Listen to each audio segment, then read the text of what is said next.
Great Nigerians and wonderful viewers, you're welcome to your darling station, The Living TV. We are back at it again. Today is Nigeria Today. Nigeria Today is a current affairs program of The Living Television where we discuss topical issues with experienced and professionals who understand the trends in this country, Nigeria.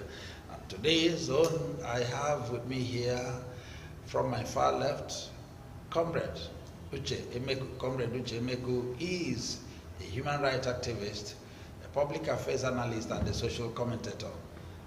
Comrade Emeku, you're welcome to the program. Thank you.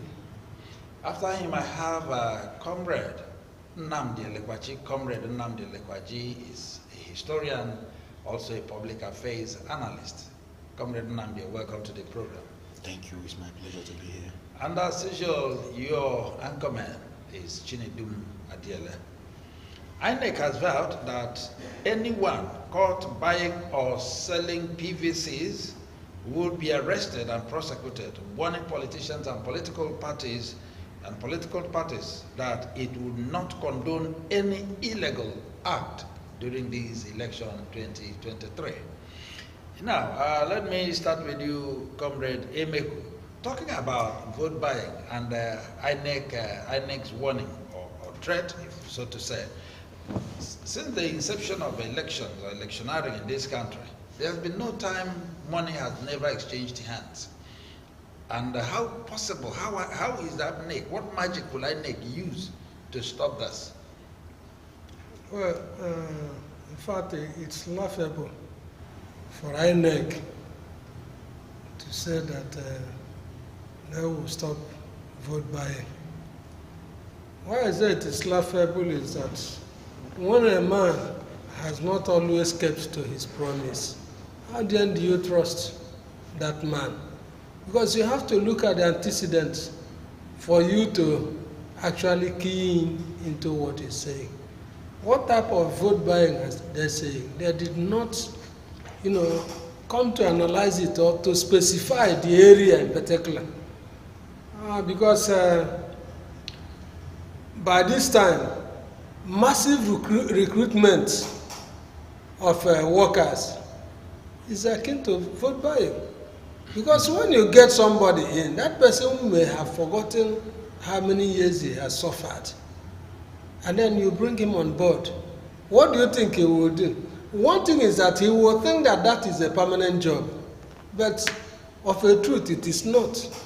Even if that party continues, if it's a party that is in power, if they continue, they cannot, sustain the momentum generated by the number of people they have, recruited.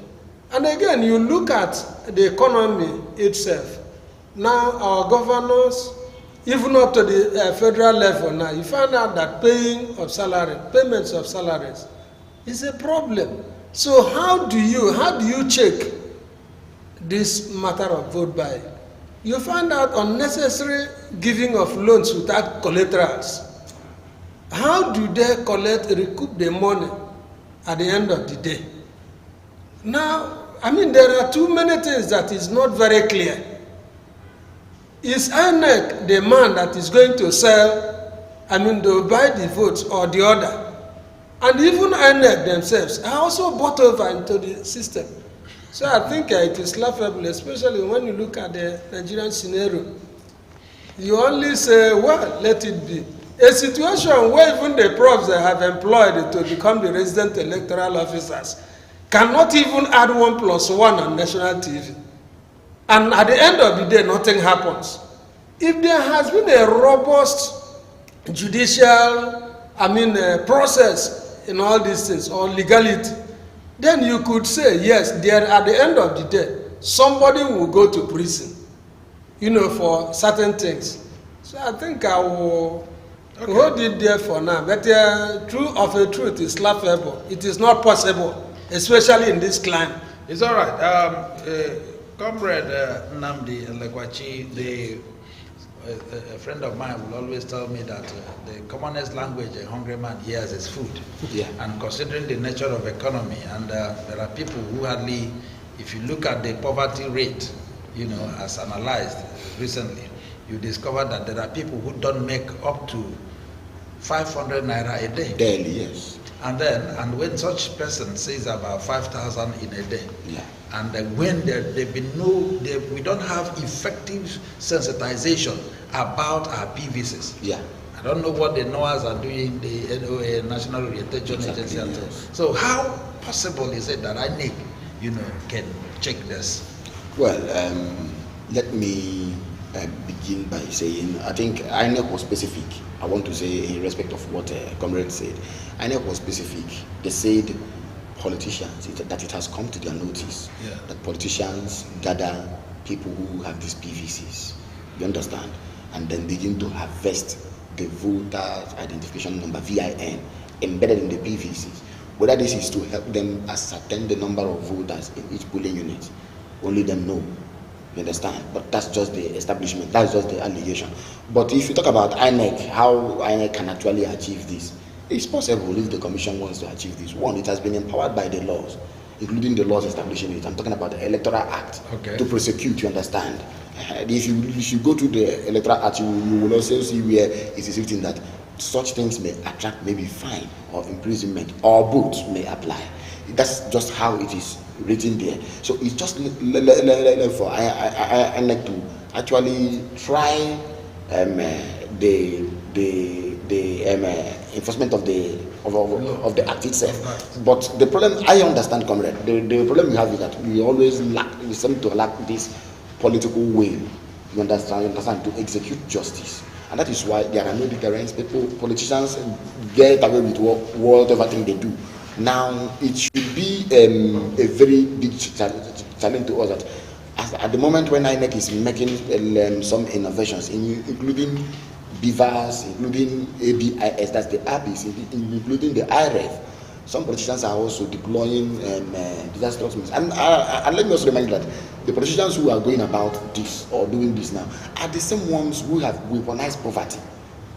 Quadrennial friends of the masses, quadrennial, every 4 years, quadrennially they will come back to do what? To talk to the people they have abandoned. I was talking to someone, I said, how many times have you ever sat in a town hall with your representative, even if it's a councillor, even a House of Assembly member, even a senator, even a House of Rep member? What type of bill do we even talk about at the National Assembly floor, at the House of Assembly floor, at the local council? You see, it is not pro people. It means it is not emanating from us. What you have is mostly private members' bill or executive bill, not people's bill. So that is the whole thing. So they are just there for their own personal gains, and that is why they can do everything, including the unthinkable, to remain there. So if the system advances or changes to a process or to an era that does not allow rigging, or maybe let me be more specific now, snatching of ballot boxes, you understand? Then pre-thumbing of ballots and then stuffing these ballots in the box just to declare writing results. All these things are now outmoded. I think BVAS has taken care of that. That is it. That is why you are seeing this now.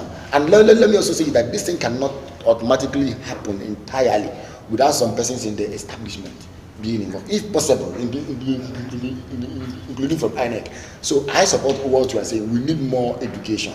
People should be educated. People should be given information. People should be liberated. So to know that actually selling their PVCs will not do them any good.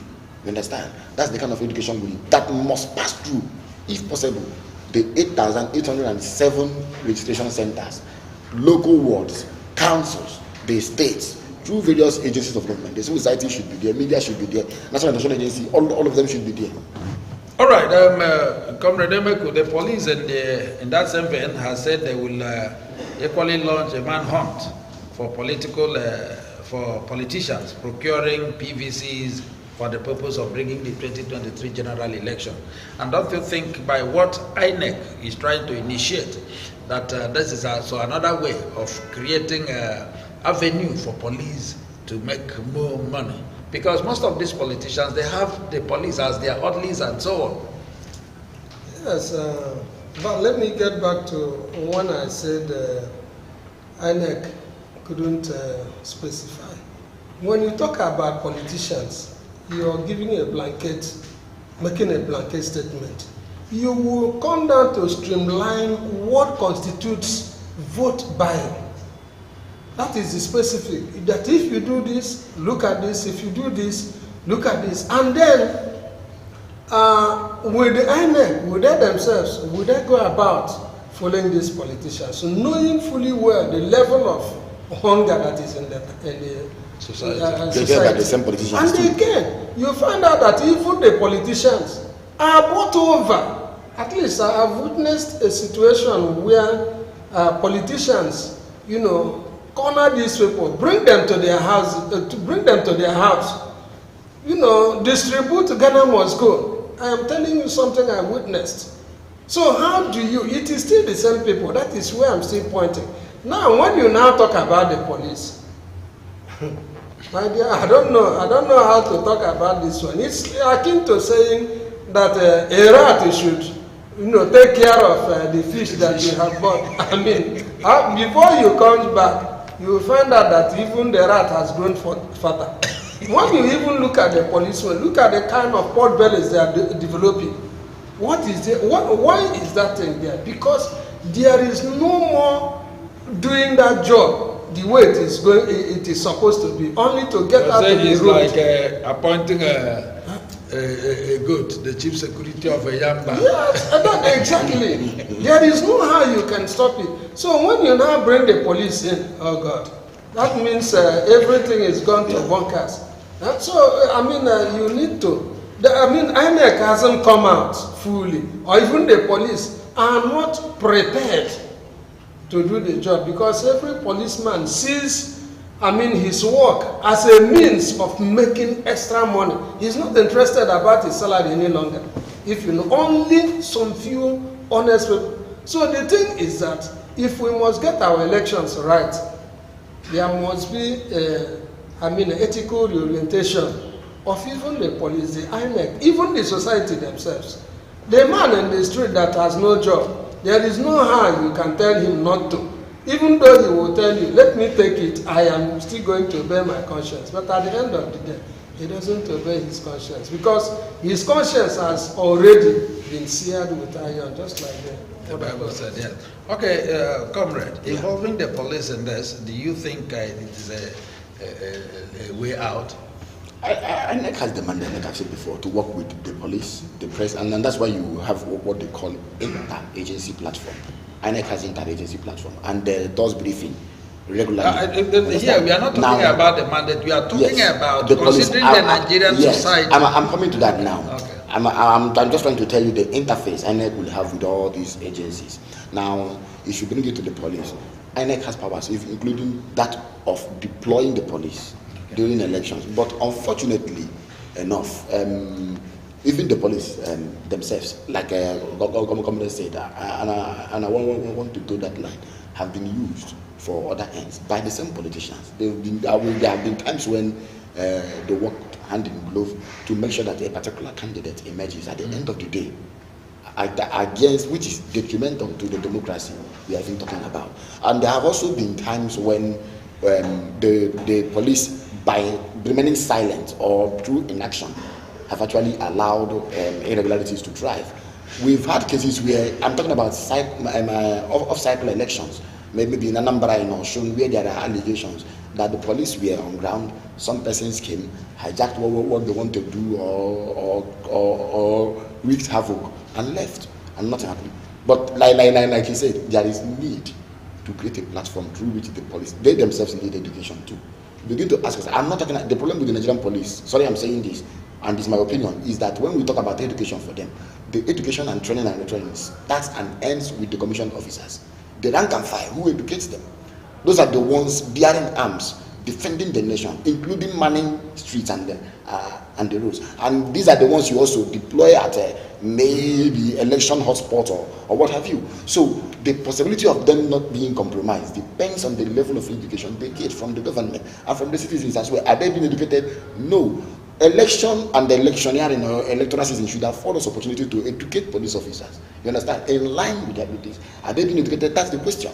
So to that extent, I think that's where the challenge is going to be. Well, before we take this other... Sorry, let me also join him in what he said. Now, a policeman, the ordinary policeman, Yes, the non-commissioned officer, the NCOs. Yes. Well, you find out that they are employed by the politicians, and the politicians will not even pay them.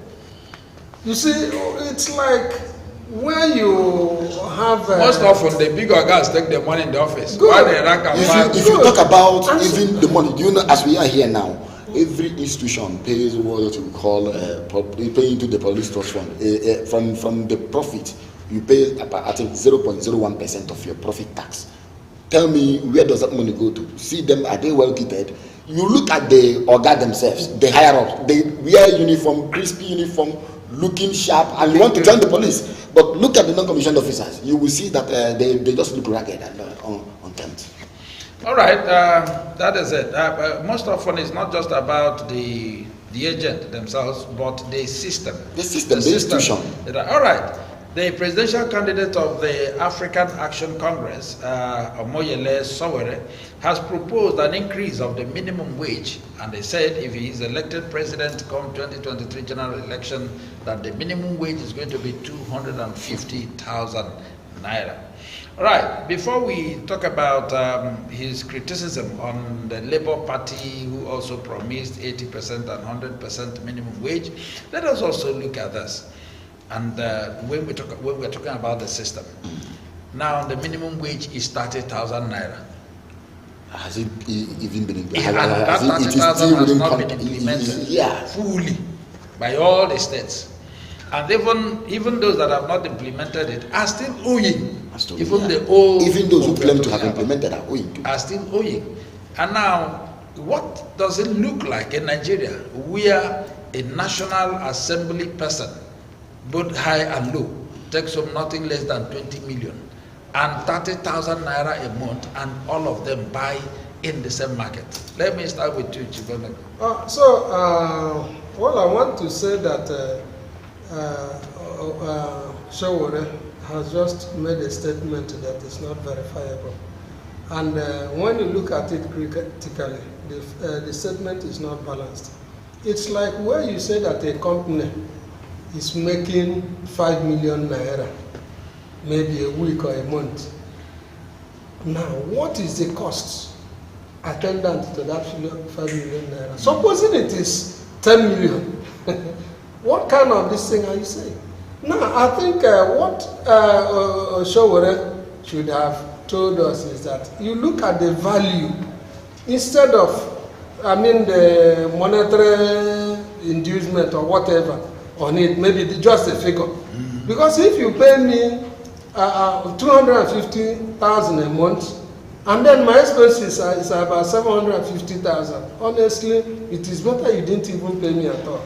Because you are only going to make a mess of myself. So he did not. What about those who are not even receiving up to that? Good. That's where I'm coming to. So when you say you're going to pay 250, what are you going to generate? How are you going to control the economy? In fact, that is why I believe that the Labour Party has said something that is more realistic, because they said they are going to move this economy from consumption to production. So if he says, I'm going to pay 80, which means he is trying to be very realistic on the issue. Because if production jacks up and all other costs, towards the revenue that is generated from the district, if it comes down, if you keep it at this, then it is possible. So I believe that Sowore is just making a promise. A man makes a woman whenever he's in need. Okay, Comrade Lekwaji, I not just looking at the figure mentioned, because looking at it critically, I am thinking that Sowore would have considered the millions that the National Assembly members cut away on monthly basis. And then sharing it, the things, even if you're paid 150, what about our local government chairman, the governors, and so on? How much are they taking outside this country? And if this money is brought back home together, and that each person will at least have 250,000 naira a month. To be honest with you, I do not know how, or the indices Sowore used to calculate to come up with that. Yes, to come with that figure. I wouldn't know how he was able to calculate that. It's not realistic. It's not. Let's tell ourselves the truth. It's not realizable. Yes, I want to be educated. Let them tell me the economic indices they based their study upon before they made this pronouncement. Let's not deceive Nigerians. I was even still ruminating on the one of Peter will be 80,000 naira. You see, the problem is not just about to even declare; it's sustainability of what has been declared. But if you look at the one of Peter Obi, it was coming from the labor union. They had aggregated. They have even the number of the workforce. They are even trying to bring about or to bring this change for. You understand? Now let us look at it. 250,000 naira. Do you know when you say minimum wage? That's the least amount. The least amount. You are paying a worker, a cleaner, a gate man. You understand? In the office, it means if you are paying 250,000 naira, there are people you are going to pay 1 million naira. Yes. Above. Yes. So do you have the capacity to do that? I don't know. This campaign should not be for. We don't have to reduce it to child's play. We don't have to do that. You see.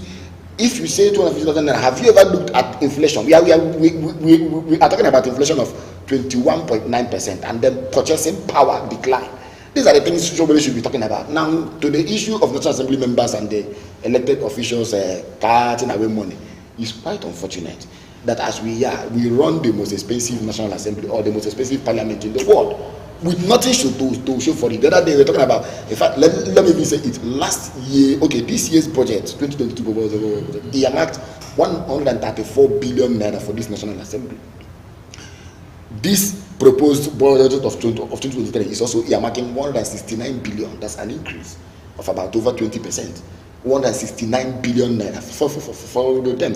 Their salaries are not even made known. They come through, everything about them come through first front line charge in the budget. There is what you call statutory transfer. These are the things they use to cover the things. I'm even not know. But the most important thing is any government that is desirous of creating wealth or saving, at least, even the way Obi talks about it, that attitude of consumption should begin with the governing class, the presidential fleet. How much do we even, for example, now how much does the office of the first lady, even when it is not constitutional, spend yearly? Now we talk about the National Assembly members. Do you know they collect what they call hardship allowance? Yes. And what's the meaning of that? Yes. In addition to newspaper money they are giving daily, you understand? Wardrobe allowance, furniture allowance, some may not be yearly. Then it is not to talk of severance package after the 4 years, just to say thank you for being here. So to me, these are the things we have to look into, and that is where RMAFC comes into the picture. Revenue Mobilization, Allocation and Fiscal Commission. They are the ones to determine what this person is earning as salary. So that's where they have to come into the picture. All right, Chief Emeku, talking about this minimum wage over the years. I think it's more than 2 or 3 years this minimum wage started, and in some states it has not been implemented, even as we speak. And then a lot of people, all of them, both the senators, the commoners, they all have one market. What does this tell about Nigerian leaders? Yes, it tells about dictatorship. It talks about oppressive economy, the high oppressing the younger ones. I think somewhere in the Bible, the Ezekiel talked about those in leadership, talking about how they are going to eat the poor. But God said, no, it is not going to be so. So we run a very oppressive economy, an economy that can make a man go berserk, an economy that can turn the best brain to the most villainous person in the world. I think it's something I believe will still cave in.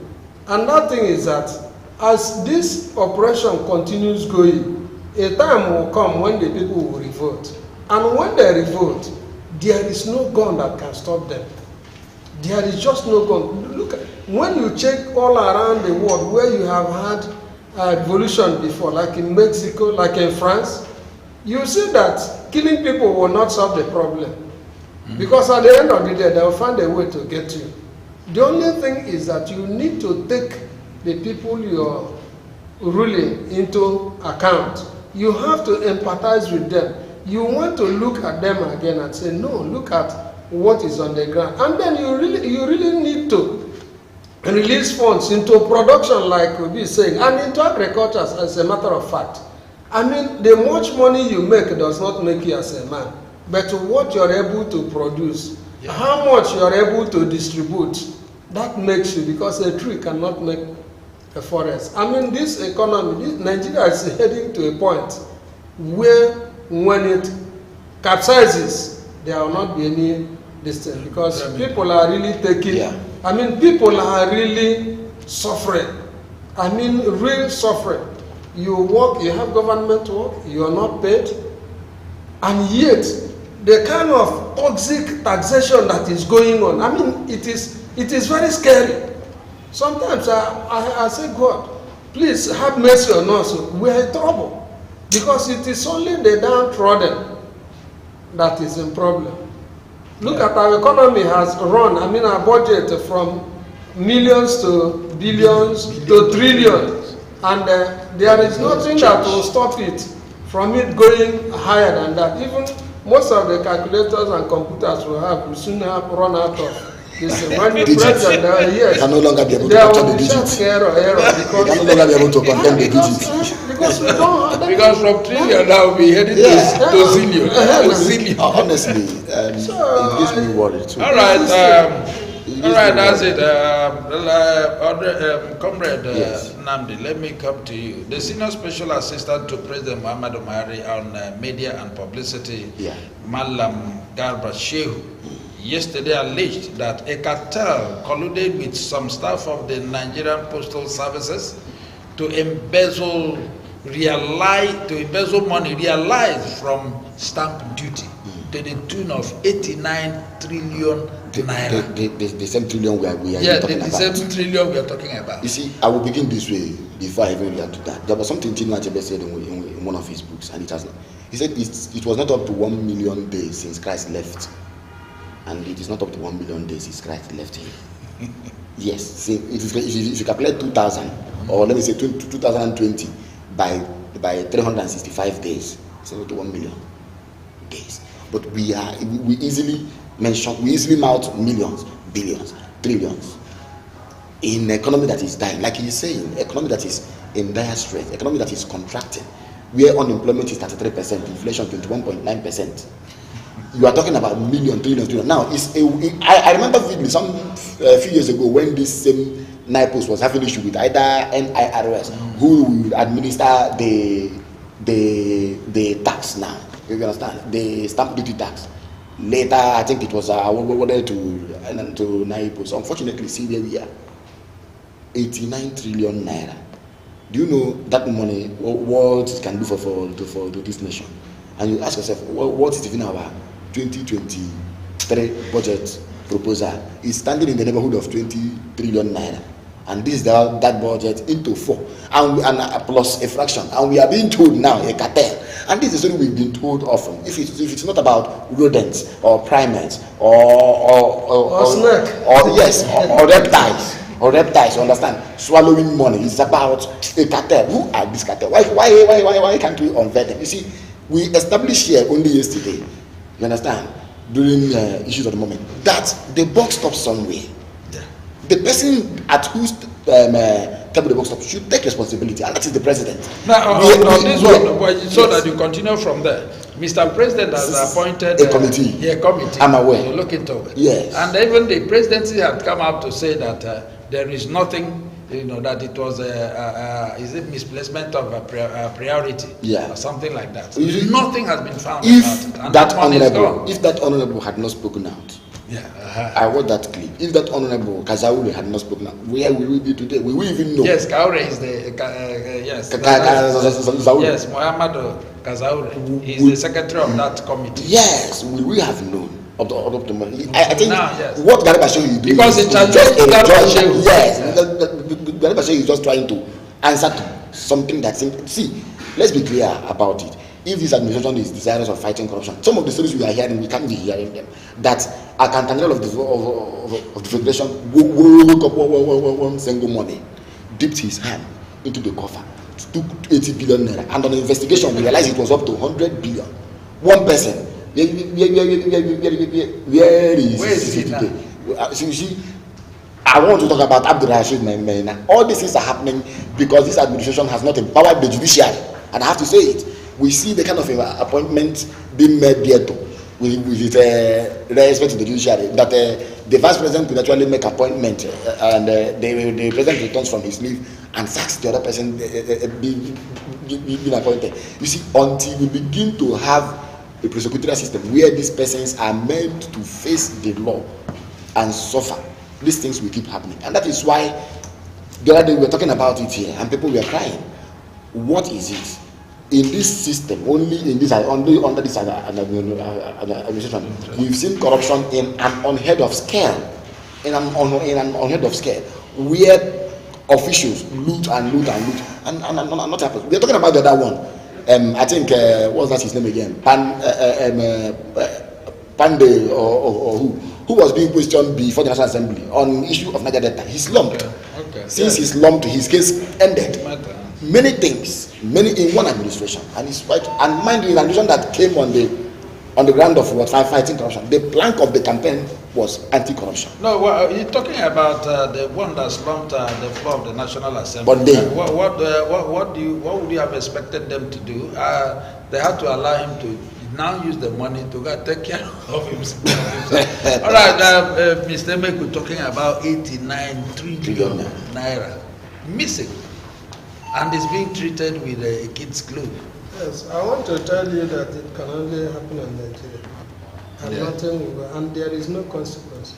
I remember that before the war and immediately after the war, I know that in this civil service, that if even £1 is missing from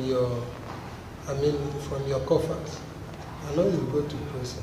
There were so many things that went to prison. Even in Abassat here, when it was over, I know that there were certain persons who went to prison as a result of misappropriation and mismanagement and the theft of public funds. But this day, it is not so.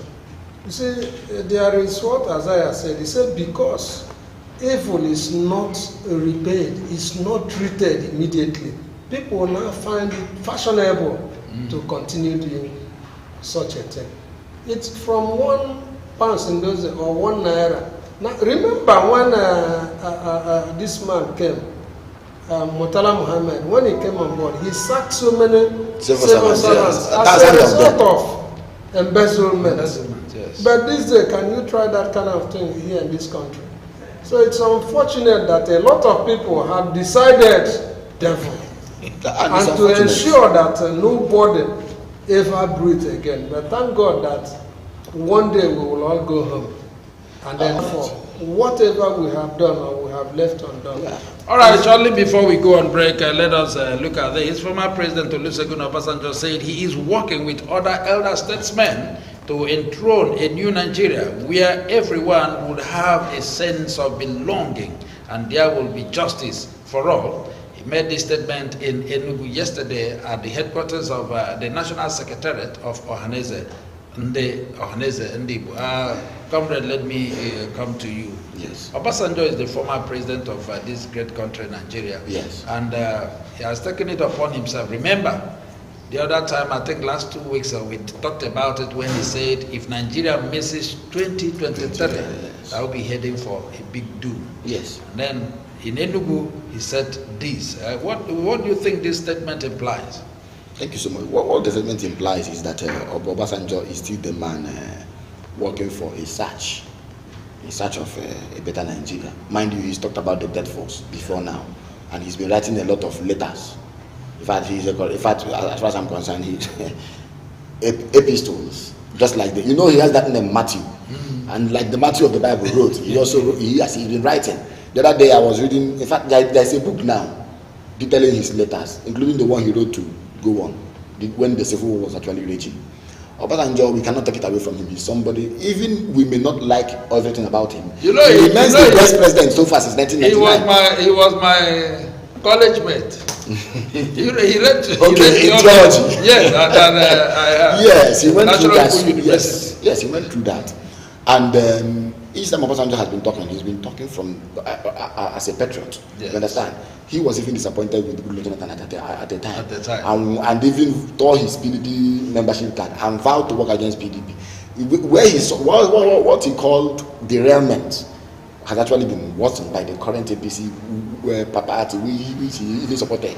Now he is still telling you that we've not gotten it right, and he's talking to Ohanaeze Ndigbo now. And if you look at it, that was a day. In fact, we all saw this, the optics everywhere. He rose up from his chair and sat with one of the aspirants. Yes. And told him to sit down, and now declared that my work is done.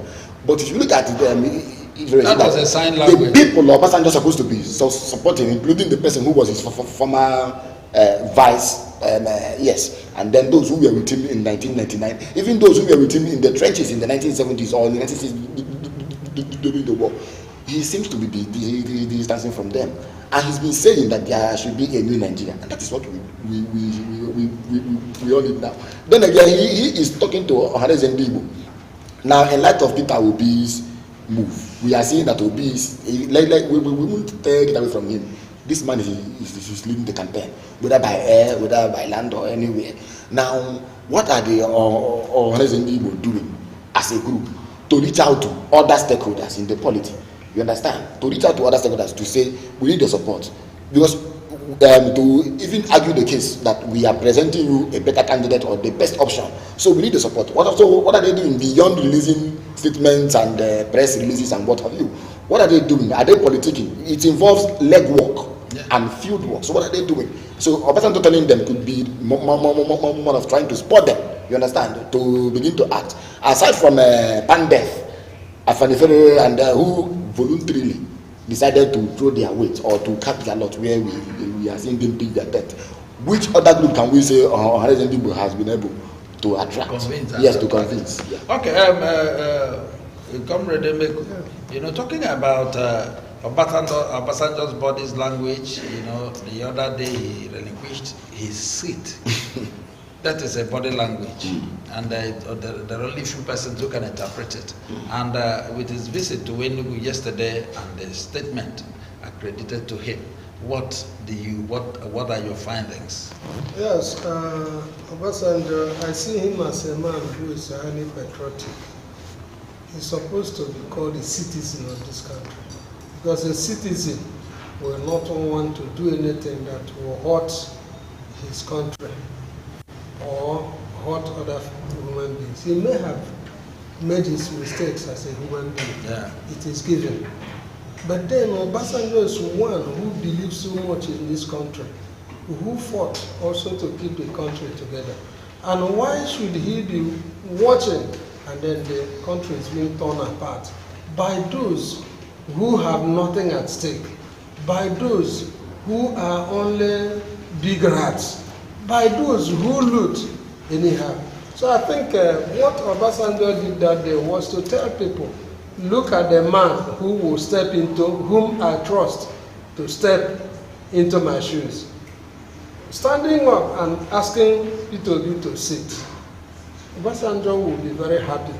And when you look at his age, the way he is fighting to ensure that he leaves behind a country that he can be proud of, a country not disintegrated, I think Obasanjo is doing something very much appreciable. I appreciate so much. Now, if you look at Ohanaeze on their own don't seem to understand where they're going. They are directionless as far as I'm concerned. Because all they need is the contract and the monies that come in. But Obasanjo has moved. It took the whole of Obasanjo to come in to first of all calm their nerves, letting them understand that it is not about a contract or money, but it is about the good life. Yeah. As proposed, propounded by Aristotle. Yes. The good life. Ideal life, yes. Good. Then come together. Forget about your differences. Let us first of all get the good thing. The Bible will say, seek ye first the kingdom of God, and every other thing shall be added unto you. Yes. What we need, do we have, when this country is under fire, under siege as it is now, and you're making money? I think each time I remember Hannes Ndibo, I do remember, each time I want to talk about Hannes Ndibo, I do remember the organization they are trying to represent, or they are trying to succeed. That's Igbo State Union, ISU, which was unfortunately, which was also abolished by Aguiyi when he assumed in 1966. Igbo State Union was able to build schools. They built my alma mater, Igbo National. They were able to, in fact, spread the message. When you talk about the Igbo of the 1940s and 1960s, when the Igbo became the pioneers of virtually every sector in Nigeria, it was through that organization. Is Ohaneze doing the same thing today? All right, that is a very big question that is going to send us on a very short break. We'll be back shortly, and when we come back, Nigeria Today continues. Remember the question, what is Ohaneze doing? There are some other past presidents who are supposed to be elder statesmen. Are they also toying what Obasanjo is equally doing? Nigeria must be great again. It all depends on you. We'll be back shortly. Don't go away. Allow me to enjoy myself. I love you.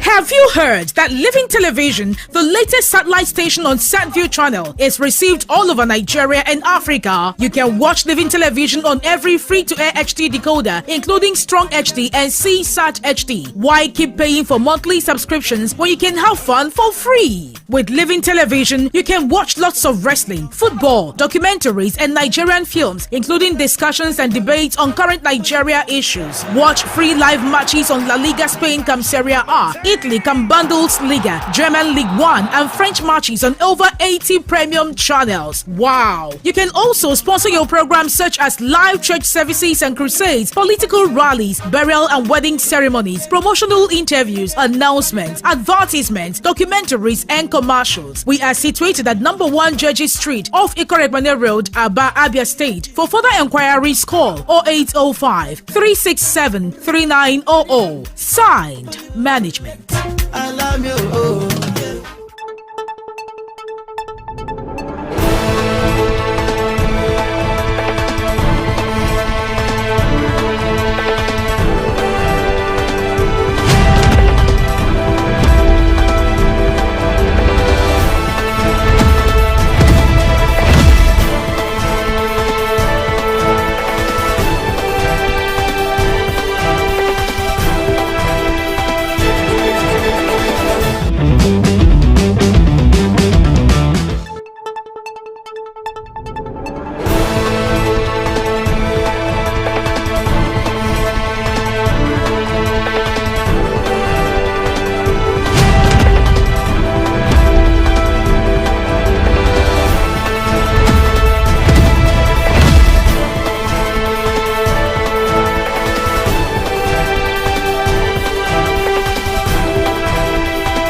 I am glad you're still there watching Living TV. I'm happy you're still with us on this issue of Nigeria Today, looking at the issues happening here and there. Chief Emeku, before we go to the next topic, and you have to be brief with this because we have about 4 more headings to cover before we go for today. Yeah, you were saying something about the Ohaneze Ndibo. Yes, the issue is that I don't know whether Ohaneze has, the constitution that spells out what their function is. If they have a constitution, are they really following it? They are supposed to have one voice. Now, Ohaneze is supposed to be an umbrella body that will handle even the situations of the governors, because our governors are not doing certain things they are supposed to do. Because I want to look at Ohaneze as an umbrella body that handles everybody. But you find out that even our governors, the way they are going after Peter Obi as if he's not entitled to rule. And when you look at even the governors, in fact, the attitude and their mannerism is an eyesore.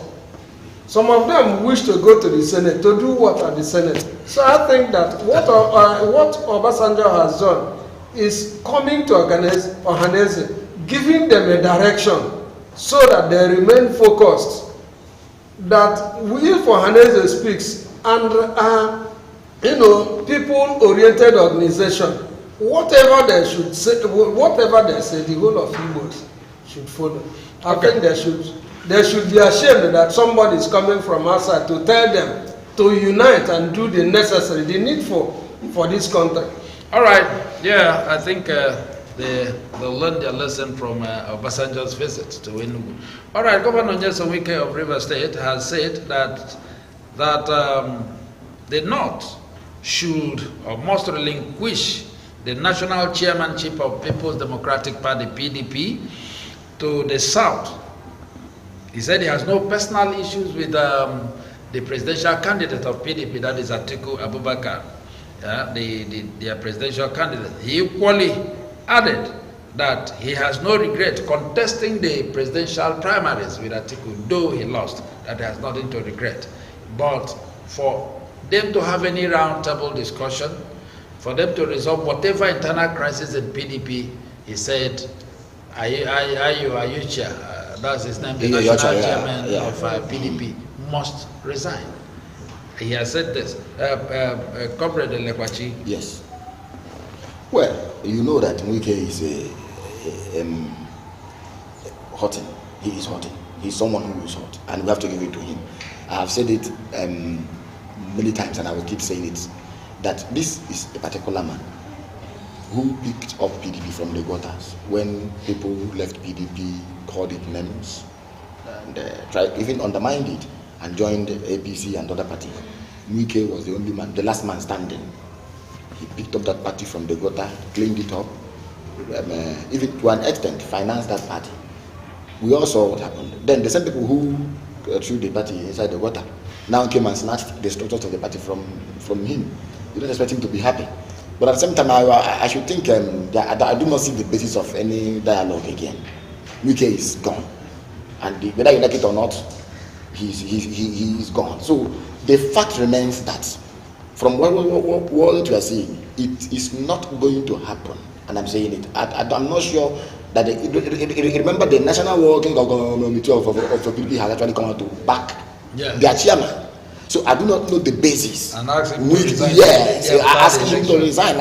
The issue that both Wike and Atiku, they flouted the constitution of PDP, which talks about zoning. And I will explain it here now. You see, PDP talks about zoning, and I think they hated it from Abacha's 1995 draft constitution that was never implemented.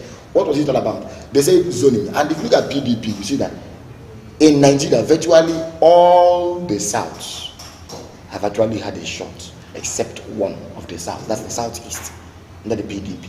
The PDP made Obasanjo president. The PDP made Goodluck president, even before president, the vice president. Now, the only South that has yet to test power in the PDP or the presidency is the Southeast. And the arguments came about what? Micro-zoning. Remember that very well. Ohanese was even vocal in this case now. They talked about micro-zoning. Bring it back to the Southeast. Let people from the Southeast alone contest. Wike said it was going to be about competence and character. I'm talking about Wike. Atiku now said, if it's about competence and character, I have it. I mean. Atiku joined the whole race. And we all saw what happened at the primary, at the convention, when the person whom Wike was supporting, Tambuwal, stepped down for his senior brother Atiku. And then Iyorchia Ayu, who is this same chairman now, congratulating Tambuwal for being a man of peace openly when he should have played neutral. So Wike is angry, and we know why.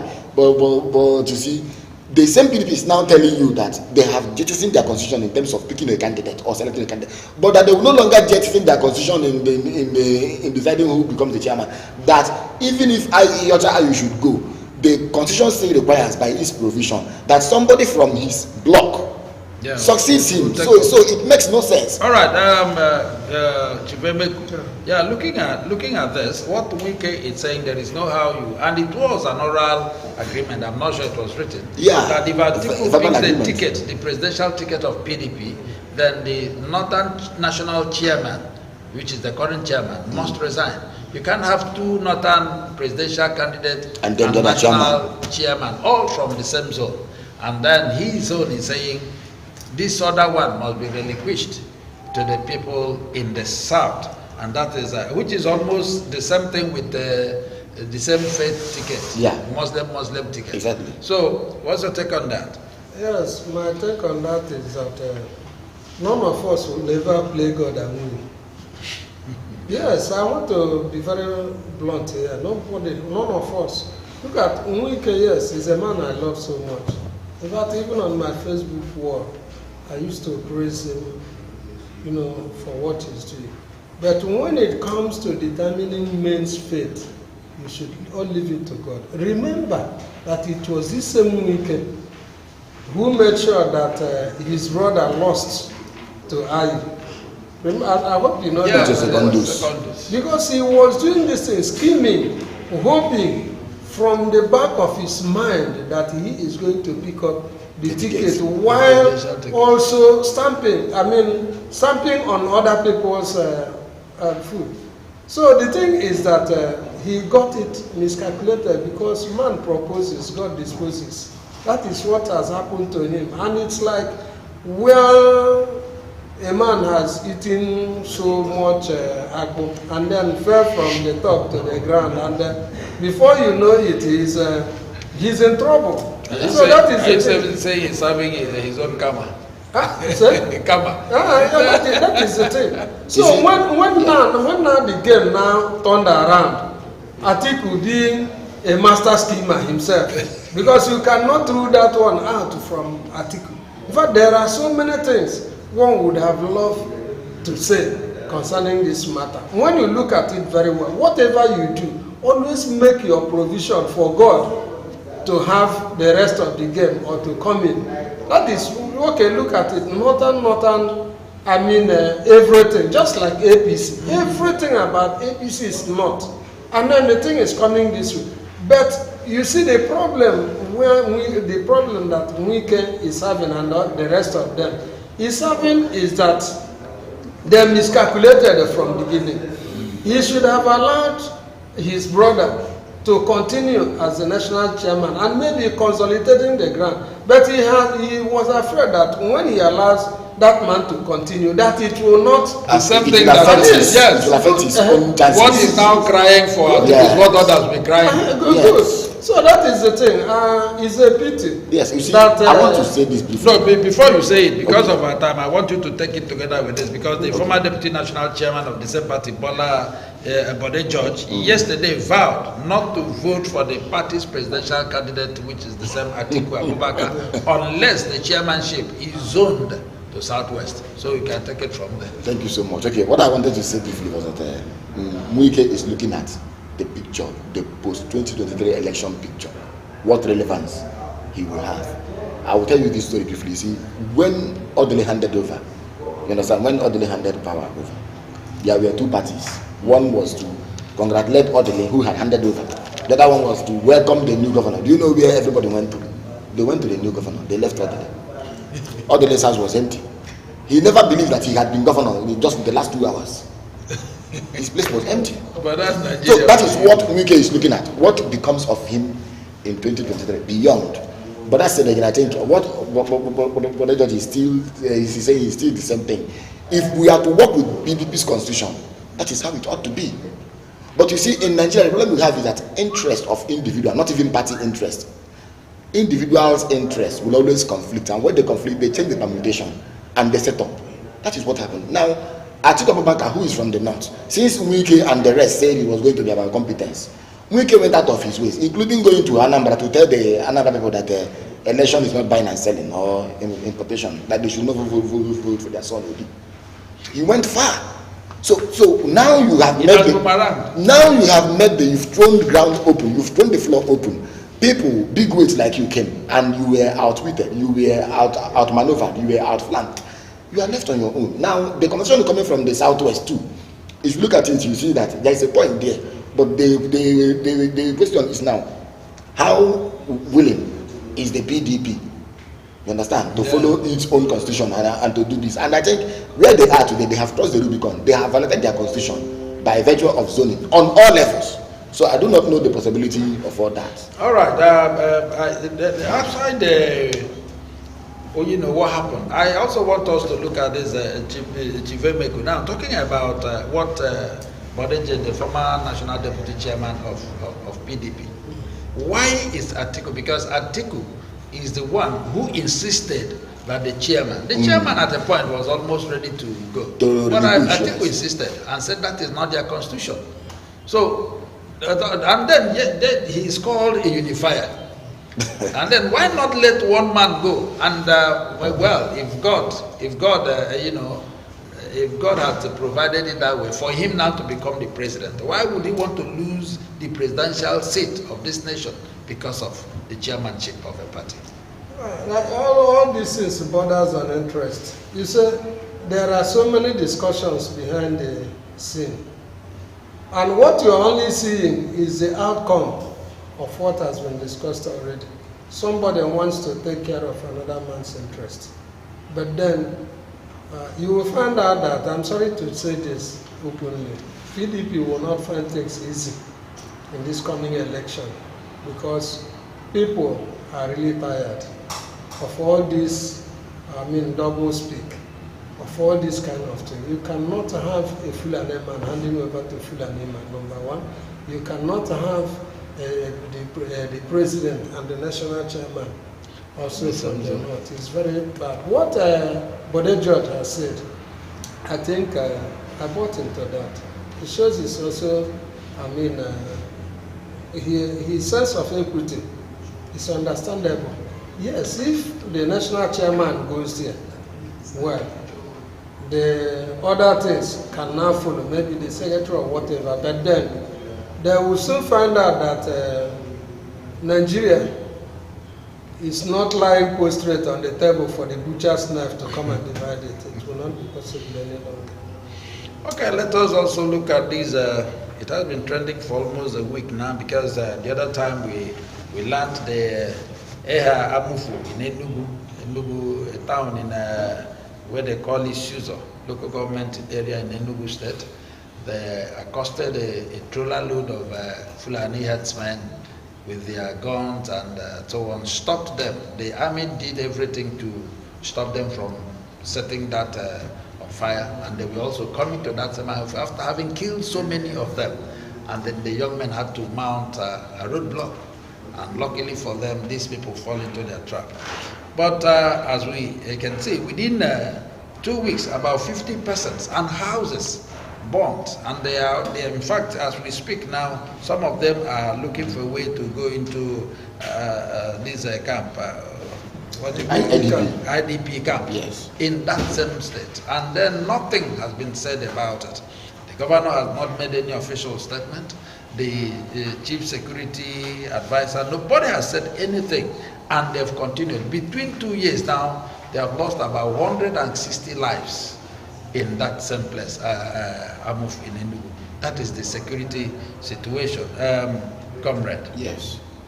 Well, it speaks to something that when we talk about state policing and the amount of security architecture that should be left in the hands of subnational governments, we are actually talking about decentralizing the system. I understand what actually happened. When we talk about this issue of these people being loaded in a truck, don't forget we intercepted them here in Niger State. Yes. Through the Ministry of Homeland, which a novel ministry Governor Okezie Ikpeazu created, was able to intercept them. Not the police intercepted them, not the Navy, not the Army. Because if you're talking about Niger State, if you're coming to our border, you have to pass through the Navy installation at Owerenta. You understand? Now you have Army and the rest of them everywhere, scattered across. But you see that at a point, the governors of the Southeast region failed to do something.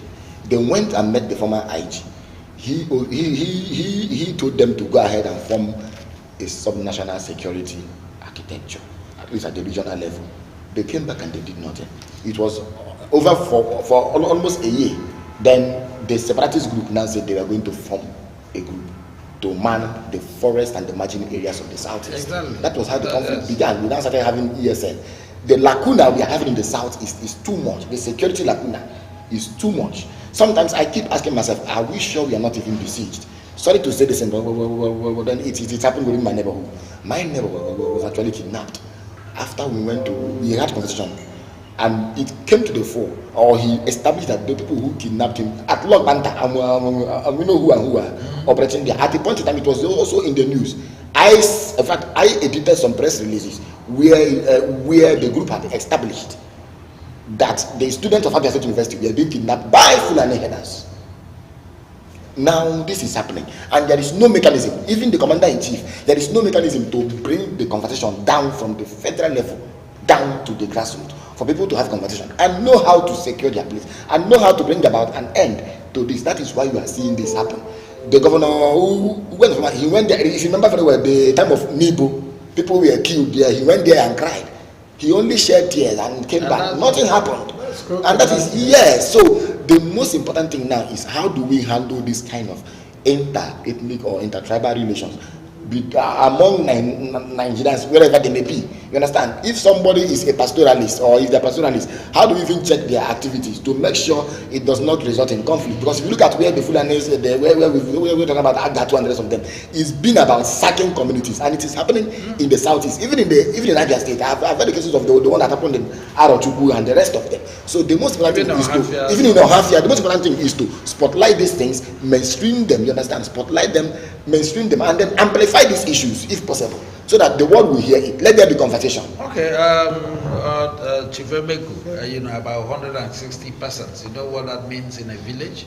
And even as we speak, both their shops, their markets, their houses are locked up, and most of them now, they are planning for exodus. Yes. In fact, there's a mass exodus already. Yeah, in that place. displacements in the southeast. And this is the southeast.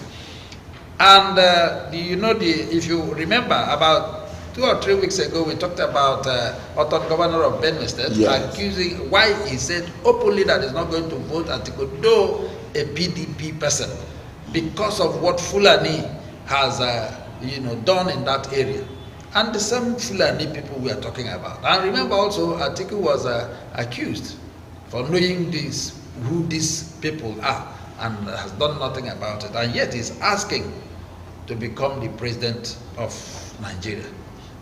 You see, I'm particularly worried about our governors.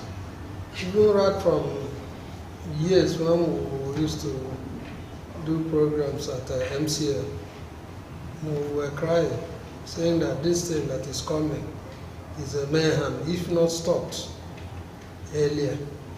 Now, you remember about a month ago, so there is a video clip that is that trended about helicopters dropping people in Enugu State, dropping armed men in Enugu State, and that they were moving. The voice over that clip was that of some little girls who were crying, saying, "Look at them, they have arrived. They are over 100." And then the governor did nothing. The governor of Ebonyi State did nothing. The governor of Abia State did nothing. They said nothing. Let me tell you, there is one thing. I want to end my talk with one thing. One day all of us will die. And when we die, the land will not accommodate them. This land will not accommodate them. Because I do not know what this... I don't know the offense of an Igbo man that will enable a Fulani man come here and then try to muscle out of our existence, our inheritance, our ancestors' grave. They want to overrun it. Even to the point that we are told that... it's not good that our governors are keeping quiet. But I promise them one thing, or rather, God is promising them that one thing. They will not find things easy. Let them have their joy today, but tomorrow they will see, because Kaman is still waiting for every one of us. Why are they keeping quiet? Is it because they are not the ones dying? Why are they? When their village has been overrun, where do they think they will live? Will they go to abroad and live? Will they be buried there? Okay, look at the kind of situation we have here, where two prominent people went to Abuja to do the traditional wedding of their daughters. It's laughable. Well, all right, let us finally, before we go, let us look at this, the last but not the least for today. The National Vice President of Ohaneze Ndibo, Damian Ogeke Ogene, says the presidential candidate of PDP, Atiku Abubakar, lost the support of the Southeasterners following his role in jettisoning zoning in PDP. He said Atiku never allowed the rotation of power to the Southeast, irrespective of sacrifices the Southeast made to him in 2019. And because of this, there is no how we should expect any support from Southeasterners. Yes. I come to you. Okay, thank you so much. You see, if you had seen the INEC report, 2019 election, which I have in my study, you will see that in terms of percentage of votes cast, the Southeast gave Atiku the percentage of votes cast more than any other region. I'm not saying the total number of votes cast. I'm saying if you aggregate the votes, you see that maybe 70% of these people are voting for a particular candidate. Maybe they are 100,000, but then 70,000 are voting. Then you may go to another place and see that they are 1 million, but 300,000 are voting for this person. You don't compare both. The Southeast gave Atiku the highest number of, the highest proportion of their votes. Let me use it that way, proportion of their votes. But something happened. I'm not trying to hold forth, but I remember Atiku in the conversation that we just had, say that he agreed that if the PDP had said they were zoning it or micro-zoning it to the Southeast, he wouldn't have come out. But since some person like, or some persons like Miki was trying to hijack the whole thing, that he will be in. You understand? But that's it again. I think the question should be, what type of person is Atiku? Is he a man of principle? Is he a unifier as called and as labeled? That's where I have other issues. You see, let me be open this way. Whatever has happened in PDP, we should not blame only Atiku. We should also blame his vice aspirant Okowa. There was a consensus as a meeting where the southern governors agreed that power must come to the south, and that none of the governors of the south will work for any candidates coming from the north. Yes. The person who read out the communique, a draft of the communique that came, or the resolutions, who read these things out, these items, was the governor of Delta State, Okowa. Yes. Now, who is Okowa supporting today? He is going everywhere. Our Obasanjo called him out the other day. He is going everywhere to talk about Atiku, even to appear for him. See, we in the South are not even, I'm sorry saying it, but we don't even yet understand the rubric of Nigerian politics. We don't yet. All right. So, what Ohaneze said is their way of telling you they will not be supporting Atiku. And Atiku is not finding any phone this time around. Just think about what the Southwestern man said. Now think about this. Think about Wiki. But if you look at Atiku very well, it's not about the South. He said, and I want to quote him, that majority of his supporters are not on social media.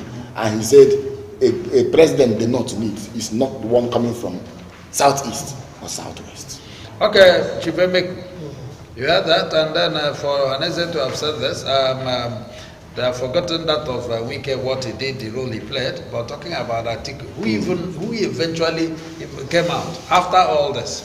He should have insisted that it should be the Southeast. And because they voted him, he was voted massively, though he lost the election.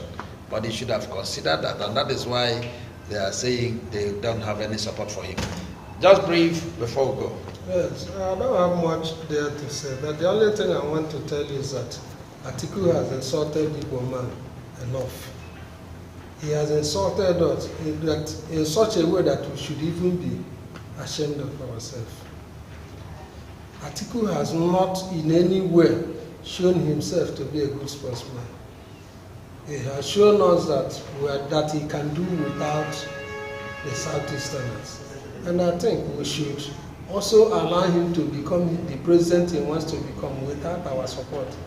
That is just one simple way of telling him thank you. Again, moving forward, to tell us that after himself he will hand over to an Igbo man. I don't know the way, I don't know how to consider this one. I don't know whether he's taking faith into account too. Because that is one thing our people forget, that faith can strike any time. As for Okowa, he represents the betrayer as evinced by any Igbo man, if I may use that language. Well, our wonderful viewers, I want you also to remember that whatever opinions or sayings here made out here, it's entirely the disconsant's opinion and has nothing to do with the Living TV. They own up what they say, they're entitled to their opinions. And having said that, we'll be coming to the end of today's program. Remember, tomorrow will be another edition of Issues of the Moment. Keep watching Living TV. And from my far left is still Chief Emeko. Chief Emeko, thank you for being part of the program. You're welcome. And Comrade Nnamdi Elekwachi, thank you for being part of the program today. Thank you so much. It's my pleasure. This is your anchorman, Chineduma Diele, asking you to keep watching Living TV. Watch the rest of our programs until we come your way again tomorrow.